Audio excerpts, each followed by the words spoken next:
กองประสุมประเมินผลการปฏิบัติหน้าที่เวียกงานของพนักงานราชการประจำปี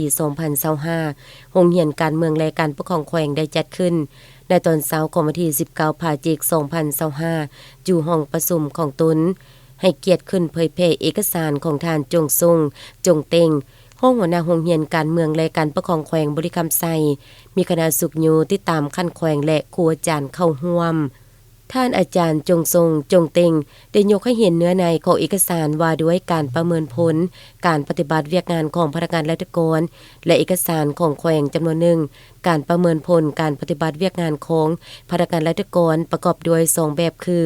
การประเมินผลปกติและการประเมินผลเฉพาะ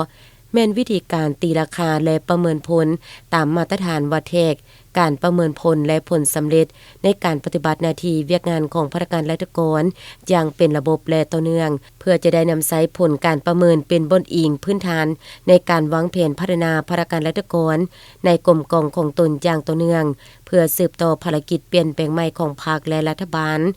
ถือเอาการประเมินผลในครั้งนี้เป็นการตีราคายั่งยืนผลงานการเคลื่อนไหวจะตั้งปฏิบัติเวียกงานของพนักงานคันนำพาคุ้มครองและวิชาการตลอดระยะ1 ปีผ่านมา